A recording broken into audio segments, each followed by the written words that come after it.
It is May 1862. The Union Army is paralyzed. General George McClellan sits outside Richmond with over 100,000 men. He has the guns, he has the numbers, he has the food, but he isn't moving. He claims he is outnumbered. He claims the roads are impassable, but the real reason is floating in the James River, a single ship, the CSS Virginia, the Iron Monster. Conventional history tells you the Battle of Hampton Roads settled the ironclad question. The Monitor fought the Virginia to a draw. The threat was neutralized. That is a lie. In the minds of the Union Navy, the Virginia is invincible. As long as that ship breathes smoke, the Union fleet refuses to sail up the James River. The entire Peninsula campaign is rotting in the mud because of one ship and a command staff too terrified to challenge it. President Abraham Lincoln reads the telegrams in Washington. The excuses pile up. The inaction grinds his nerves to dust. The stoic rail splitter is gone. On this day, the great emancipator didn't tell a joke. He didn't offer a parable. He threw his hat on the floor. He boarded a revenue cutter. And he went to the front lines to do what his generals wouldn't. This is the story of the only time a sitting US president personally commanded an amphibious assault on enemy soil. This is the day Lincoln took command. To understand the rage, you have to understand the meth and the mud. Spring 1862. The Civil War is supposed to be ending. General George McClellan has transported the massive Army of the Potomac to the Virginia Peninsula. It is a logistical triumph that rivals the invasion of Normandy nearly a century later. Hundreds of ships, thousands of horses, mountains of hardtack and black powder. But now in May it's a tactical nightmare. McClellan wants the Navy to secure his flanks. He demands the gunboats steam up the James River to shell Richmond into submission.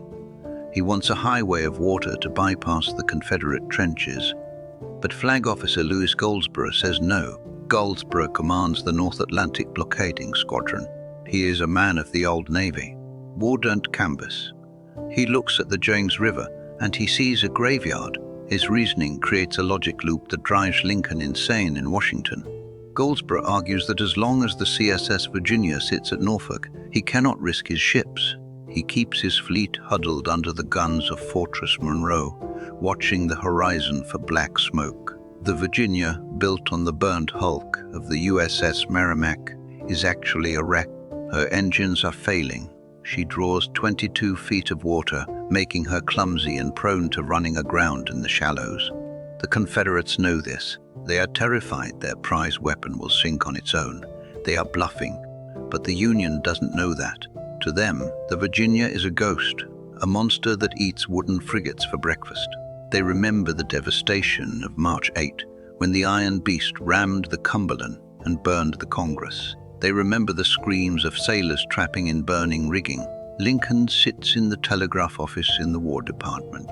It's his sanctuary. He spends hours there reading the flimsies, the carbon copies of military dispatches. He sees the pattern emerging from the static. Telegram after telegram paints a picture of cowardice disguised as caution. Cannot move, enemy force unknown. Requires more heavy guns. The monster is watching us. Lincoln isn't a military man. He was a militia captain in the Black Hawk War who saw zero combat. He famously said his only battles were with mosquitoes. But he is a lawyer, a damned good one. He understands evidence, and he sees a case being mismanaged by the prosecution. The war is costing the Union millions of dollars a day. The Treasury is bleeding, and the two men responsible for the offensive, McClellan on land and Goldsborough at sea, are staring at each other, waiting for the other man to blink. On May 5th, the patience snaps. Lincoln grabs his Secretary of War, Edwin Stanton. He grabs his Treasury Secretary, Salmon P. Chase. He tells them to pack a bag. They aren't writing a letter this time. They are going to Fortress Monroe. They board the revenue cutter Miami.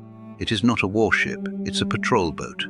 It's small, cramped, and smells of wet wool and coal dust. May 6th, the Miami departs the Washington Navy Yard. The trip is miserable. The Chesapeake Bay is choppy. Lincoln is seasick. He is tired. The weight of the fractured nation is crushing him. but mostly he is furious. He walks the deck in the rain, staring south. He isn't going to visit the troops for a morale tour. He isn't there to shake hands and kiss babies. He is going to find out why his $1 million war machine has an emergency brake on. The Miami docks at Fortress Monroe late at night on May 6th. The fortress is a massive stone hexagon guarding the entrance to the James River. It is the Union's toehold in enemy territory. But Lincoln had a problem he didn't anticipate. When he arrived at Fortress Monroe, he expected to find a strategy session. Instead, he found a breakdown of command so severe, it bordered on criminal negligence. General John Wool commands the fort. He is 78 years old, a veteran of the War of 1812. He is rigid, formal, and tired. Flag Officer Goldsborough commands the fleet anchored just offshore. These two men hate each other. They operate in separate silos. The Army doesn't talk to the Navy. The Navy doesn't talk to the Army. They communicate through memos despite being a few hundred yards apart. Lincoln steps off the boat. No fanfare, no parade. He walks straight into the headquarters. The air in the room changes. Officers scramble to button tunics. Cigar smoke hangs heavy in the damp air. Lincoln doesn't sit. He stands. At 6'4", he towers over everyone. He asks a simple question. Why is Norfolk still in Confederate hands?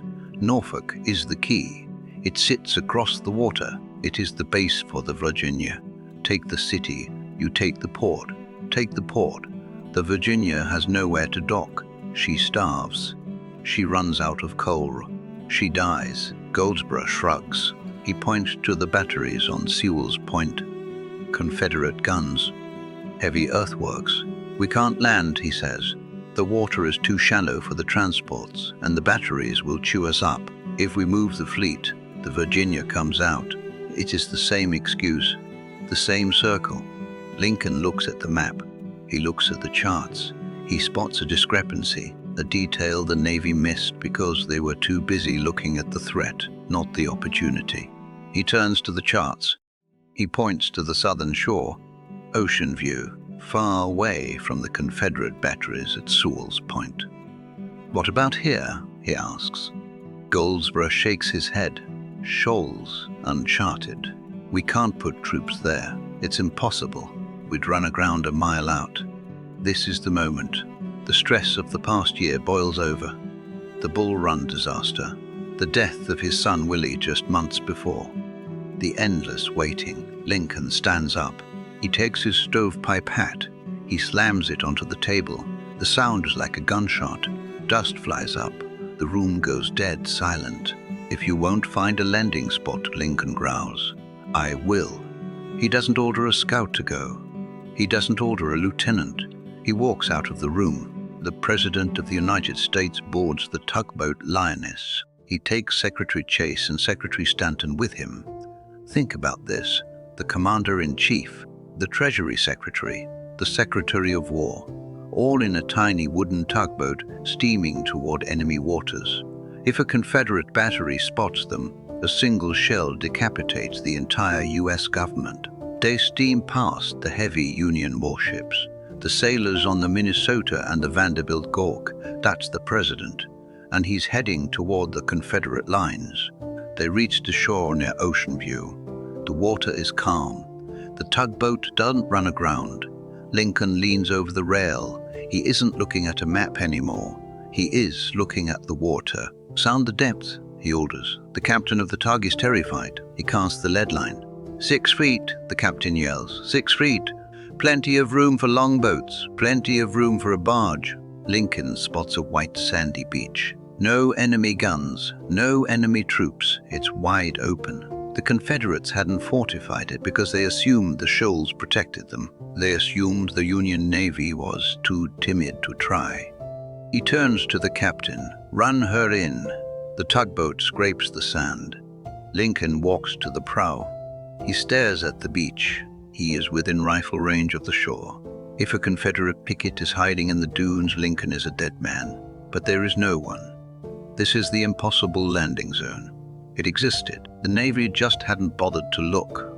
He orders the tug back to the fort. He has his evidence. He has his case. Back at headquarters, the mood has shifted. The old man isn't just meddling. He's scouting. He's doing the job of a heavy cruiser with a tugboat. Lincoln walks in. He is wet. His boots are muddy. He looks General Wool in the eye. "The landing is practicable," Lincoln says. "Move your men." General Wool tries to stall. He is old. He moves slow.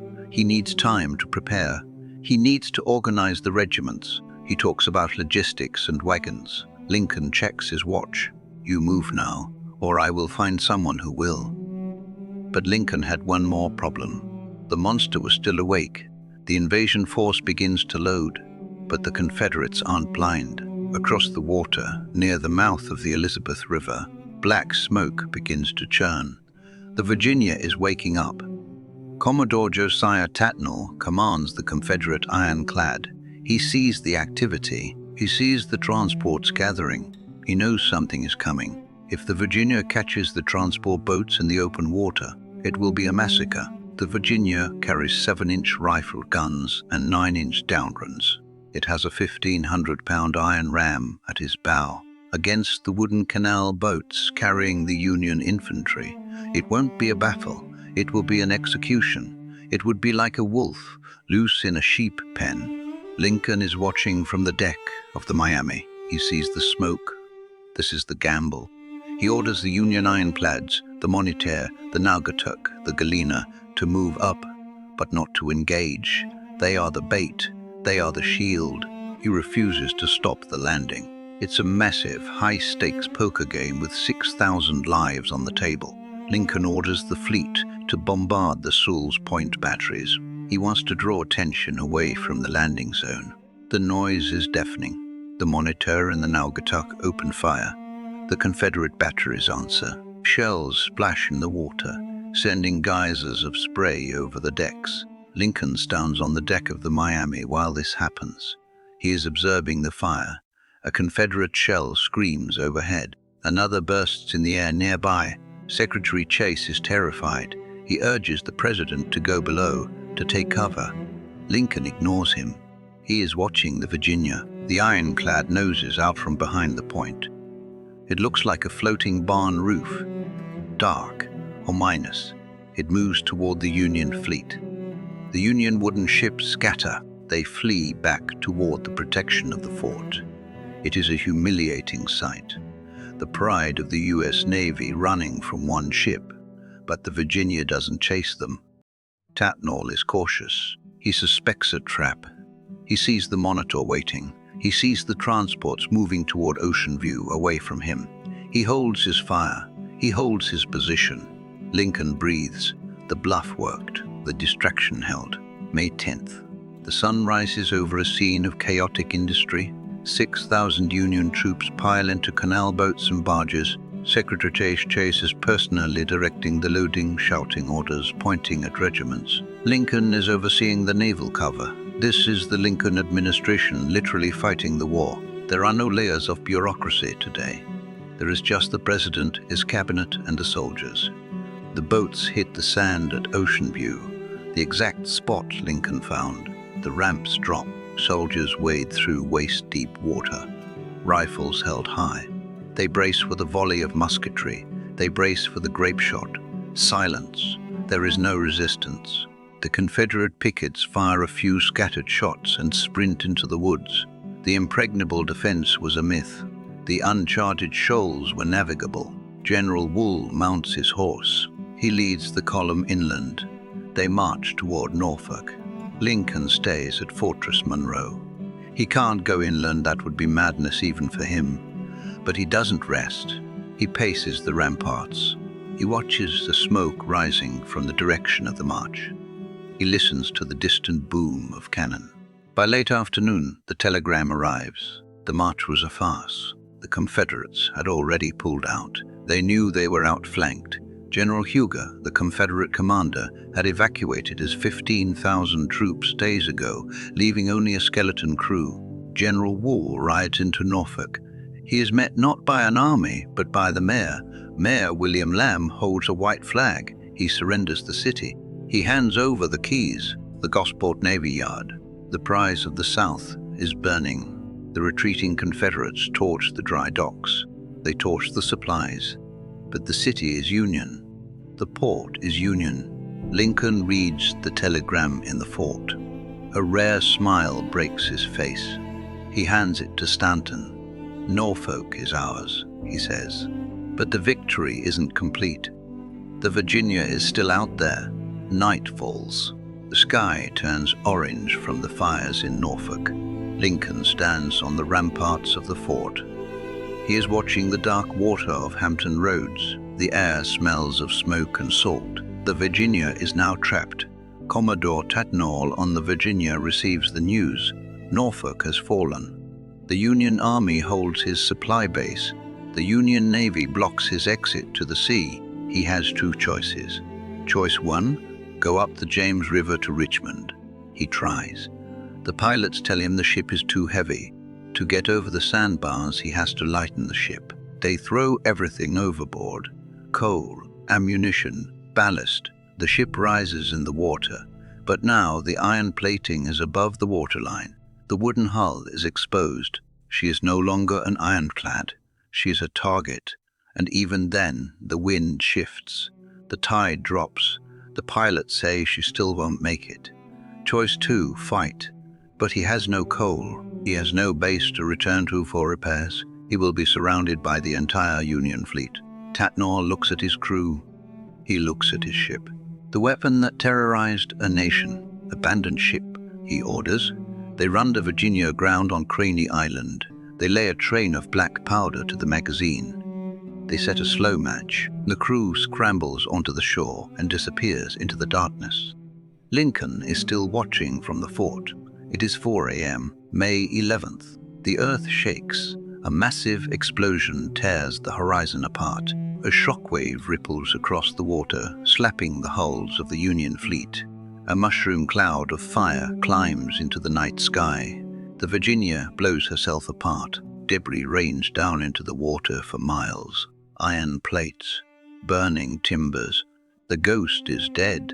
The stalemate was broken. Not by a brilliant general, not by a new weapon technology, not by a grand strategic flank. It was broken by a frustrated lawyer who got in a tugboat, found a beach, and forced his generals to do their jobs. Lincoln returned to Washington the next day. The Miami docked, and he walked back to the White House. He went back to the telegraph office, back to the war room. He never commanded troops in the field again. He let the generals do their jobs, even when they did them poorly.